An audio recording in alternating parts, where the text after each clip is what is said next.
दोस्तों, Vikram study classes में आप सभी का स्वागत है। आज हम पढ़ने वाले हैं प्रेपोजिशन टू के सही यूज के बारे में। आपने देखा होगा कि जितने भी प्रीवियस ईयर में एग्जाम हुए हैं, टू का यूज जो है बहुत ही इम्पॉर्टेंट होता है। सारे एग्जाम में यहाँ से क्वेश्चन बनते हैं, तो इस तरह से यह टॉपिक हमारे लिए बेहद ही इम्पॉर्टेंट है। तो इस वीडियो में हम टू के सारे इम्पॉर्टेंट यूज को सीखने वाले हैं। यदि आप ये वीडियो शुरू से लेकर लास्ट तक देख लेते हैं तो निश्चित ही आप टू के सारे यूज और सही यूज सीख पाएंगे और सही यूज कर पाएंगे। तो चलिए स्टार्ट करते हैं और सीखते हैं टू के यूज के बारे में। तो टू का जैसा कि पहला यूज है किसी जगह या दिशा के बारे में बताने के लिए। किसी जगह या दिशा के बारे में जब भी किसी फिक्स प्लेस की बात करेंगे या किसी डायरेक्शन के बारे में बात करना हो, उस सेंस में किसी जगह या किसी दिशा के बारे में जानकारी देने हो, तो हम टू प्रीपोजिशन का यूज कर सकते हैं। साफ शब्दों में कहें किसी डेस्टिनेशन, इसी को बोलते हैं किसी डेस्टिनेशन। मतलब किस डेस्टिनेशन बोले तो लक्ष्य, डेस्टिनेशन का मतलब होता है लक्ष्य। किसी लक्ष्य के बारे में बताना हो तो इसके लिए टू प्रीपोजिशन का यूज किया जाता है। कैसे? चलिए फॉर एग्जाम्पल की सहायता से इसे समझते हैं। जैसे कि पहला एग्जाम्पल है, I am going office, fill in the blanks है। समझिए I am going to office हो जाएगा। तो इसके पहले हमने टू प्रीपोजिशन का यूज क्यों किया? क्योंकि हम किसी जगह के बारे में बता रहे हैं, किसी फिक्स प्लेस के बारे में बता रहे हैं, अपने डेस्टिनेशन को शो कर रहे हैं कि I am going to office, मैं ऑफिस जा रहा हूँ। तो हमने जगह बताया ऑफिस, कहाँ जा रहा हूँ? ऑफिस जा रहा हूँ। तो इस जगह को दिखाने के लिए इस प्रीपोजिशन टू का यूज हुआ है। टू का यूज डेस्टिनेशन को शो करने के लिए किया जाता है। अब मैं ऑफिस ही जा रहा हूँ, तो मेरा जाने का लक्ष्य क्या है? मेरे जाने का लक्ष्य है ऑफिस, मुझे ऑफिस तक ही जाना है। तो I am going to office हो जाएगा। इसीलिए हमने यहाँ पे टू प्रीपोजिशन का यूज किया। चलिए और कोई एग्जांपल लेते हैं। जैसे हमने बोला I want to go home, I want to go home, मैं घर जाना चाहता हूँ। तो मैं, मेरा जाने का लक्ष्य क्या है? डेस्टिनेशन क्या है? मैं जाना कहाँ चाहता हूँ? घर जाना चाहता हूँ। तो इसीलिए इस घर को दिखाने के लिए, इस जगह को दिखाने के लिए, डेस्टिनेशन को शो करने के लिए, लक्ष्य को दिखाने के लिए यहाँ पर हमने प्रीपोजिशन टू का यूज किया है। तो I want to go home हो जाएगा। ठीक है, चलिए और एक डायरेक्शन के बारे में बात करते हैं। गो स्ट्रेट, जैसे कि हमने बोला कि गो स्ट्रेट, सीधे जाओ, and turn to the right, और राइट मुड़ जाओ। टर्न का मतलब होता है मुड़ना। पहले सीधे जाना, इसके बाद राइट मुड़ जाना। तो हमने डायरेक्शन की बात की कि पहले सीधे जाना है, इसके बाद राइट मुड़ना है। मुड़ने की बात की हमने कि राइट मुड़ना है। तो हमने डायरेक्शन की बात की, पहले सीधे जाओ, इसके बाद राइट मुड़ना। और डायरेक्शन को किसके द्वारा दिखाया जाता है? टू प्रीपोजिशन के द्वारा। तो इसीलिए हमने यहाँ पे प्रीपोजिशन टू का यूज किया। Go straight and turn to the right. तो राइट, इस दिशा को दिखाने के लिए यहाँ पे प्रीपोजिशन टू का यूज हुआ है। तो पहला यूज हमने सीखा, किसी भी जगह के बारे में बात करने के लिए उसके पहले प्रीपोजिशन टू का यूज करते हैं, और किसी डायरेक्शन के बारे में जानकारी देने के लिए भी प्रीपोजिशन टू का यूज करते हैं। जगह या डेस्टिनेशन, हमारा लक्ष्य क्या है, हमें कहाँ तक जाना है, क्या करना है, उस डेस्टिनेशन को शो करने के लिए भी टू का यूज होता है। तो पहला यूज हम अच्छी तरह से सीख चुके हैं। चलिए अगला यूज सीखते हैं। अगला यूज है किसी टाइम के बारे में बताने के लिए भी, टाइम के सेंस में भी टू का यूज किया जाता है। जैसे for example, I will reach office, मैं ऑफिस पहुंच जाऊंगा। विल आया है मतलब गागी गे। आई विल रीच ऑफिस, मैं ऑफिस पहुंच जाऊंगा इन 5 to 10 मिनट्स। हमने समय बता दिया, 5 to 10 मिनट्स मतलब 5 से 10 मिनट में, 5 से 10 मिनट में मैं ऑफिस पहुंच जाऊंगा। I will reach office in 5 to 10 minutes. तो यहाँ पे टू का यूज हमने समय को बताने के लिए किया है कि 5 से 10 मिनट में ही दो समय दे दिया जाता है, उसके पहले टू का यूज कर लेते हैं और बताते हैं कि इतने से इतने समय के बीच कोई एक्शन हो जाएगा, कोई एक्शन कंप्लीट हो जाएगा। तो इस सेंस में टू का यूज होता है। I will reach office in 5 to 10 minutes. तो यहाँ पे 5 से 10 मिनट, इस समय को दिखाने के लिए यहाँ पे टू का यूज हुआ है। जैसे एक और एग्जांपल लेते हैं, I work Monday to Friday. समय समय मिनट में भी आ सकता है और समय के द्वारा ये मंडे टू फ्राइडे एक समय ही तो है। किसी डे का नाम देकर दो डे दिए और उसके बीच समय के बारे में कुछ भी एक्शन के बारे में बात किए तो ये भी तो एक समय ही है। तो मंडे टू फ्राइडे, तो टू का यूज डे, मंथ, इनके इनके समय को भी बताने के लिए किया जा सकता है। तो I work Monday to Friday, मैं सोमवार से शुक्रवार के बीच कार्य करता हूँ, वर्क करता हूँ।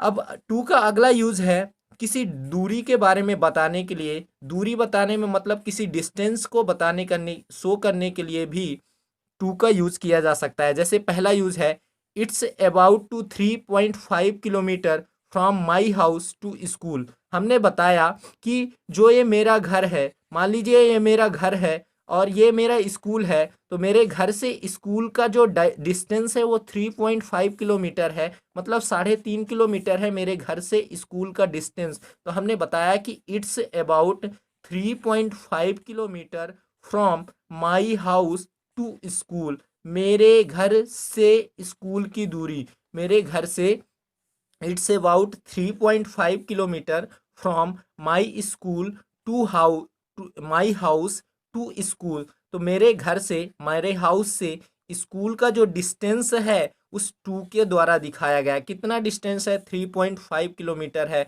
तो इस तरह से हमने देखा कि डिस्टेंस बताने के लिए भी टू का यूज किया जा सकता है। चलिए एक और एग्जांपल लेते हैं। जैसे हमने बोला कि मुंबई से, जो मुंबई है, मुंबई से दिल्ली का डिस्टेंस है वो 2000 किलोमीटर है। कितना है? 2000 किलोमीटर। तो it's 2000 kilometre from Mumbai to Delhi. तो यहाँ पे हमने टू का यूज़ किया इस डिस्टेंस को दिखाने के लिए, दूरी को बताने में, कि मुंबई से दिल्ली की, दिल्ली का जो डिस्टेंस है, मुंबई से दिल्ली का distance, Mumbai to Delhi distance कितना है? 2000 किलोमीटर है।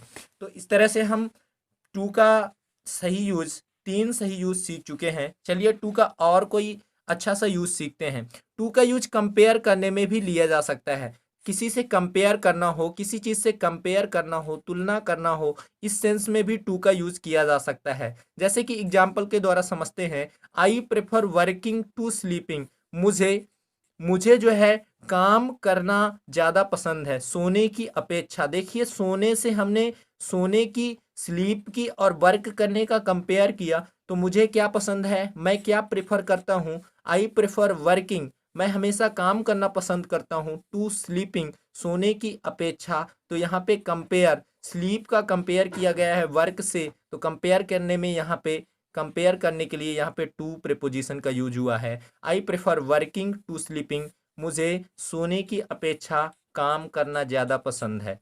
ठीक है, तो टू का यूज हुआ। मान लीजिए एक और एग्जांपल लेते हैं, I prefer working at home to office.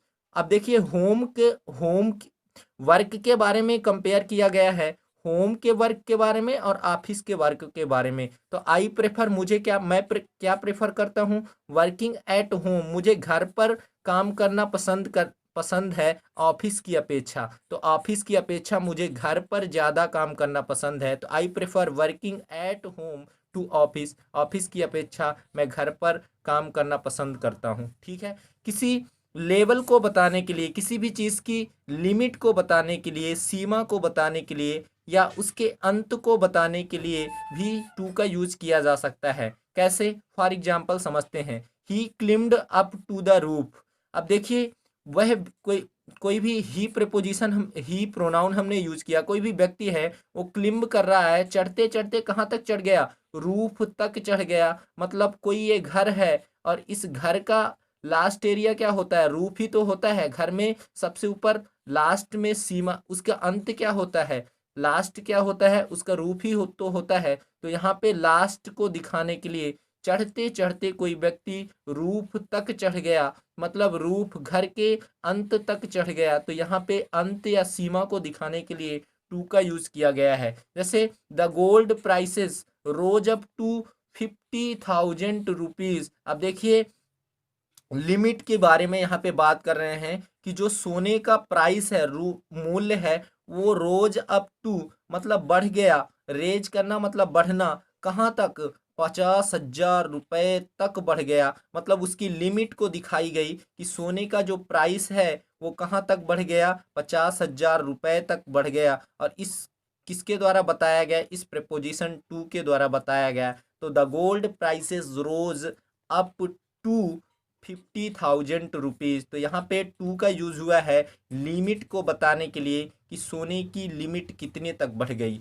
अब देखिए अगला यूज है किसी इंसान को इंडिकेट करने के लिए, किसी इंसान को संकेत करने के लिए भी टू को यूज में लिया जा सकता है। जब किसी की ओर संकेत करना हो, इंडिकेट करना हो, इशारा करना हो। I don't speak to him. अब मान लीजिए ये कोई व्यक्ति है और मैंने बताया कि ये मैं हूँ, और मैं क्या बोल रहा हूँ कि इस व्यक्ति से मुझे बात नहीं करना है। I don't speak to him, मुझे उससे बात नहीं करनी है, मुझे उससे बोलना नहीं है। तो I don't speak to him, मैं उससे नहीं बोल सकता हूँ। तो देखिए उसकी ओर इशारा कर रहा हूँ कि मैं उस व्यक्ति से नहीं बोल सकता हूँ। तो इस व्यक्ति की ओर इशारा करने, इंडिकेट करने के लिए कि इस व्यक्ति से मेरे को नहीं बोलना है, I don't speak to him.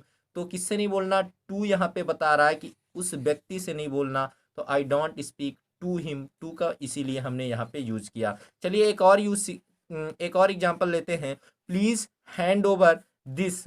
Hand over करना मतलब कोई भी सामान हमने दिया और बोला कि ये किसी व्यक्ति को दे देना, हैंड ओवर कर देना। हैंड ओवर करना मतलब एक कुछ भी सामान है वो किसी दूसरे व्यक्ति को देने के हैंड ओवर करना बोलते हैं। तो please hand over this to mister Khanna. देखिए मिस्टर खन्ना नाम के कोई व्यक्ति थे, मिस्टर खन्ना नाम के कोई व्यक्ति थे और ये मैं था। मैंने बोला कि मैंने किसी आदमी को सामान दिया और बोला कि इस सामान को मिस्टर खन्ना को दे देना। तो हमने संकेत किया किसी और आदमी के बारे में कि please hand over this to mister Khanna. ठीक है, तो यहाँ पे टू का यूज जो है किसी इंसान को इंडिकेट करने के लिए भी किया जा सकता है। तो इस तरह से दोस्तों हमने टू के सारे इंपॉर्टेंट यूज के बारे में बात की।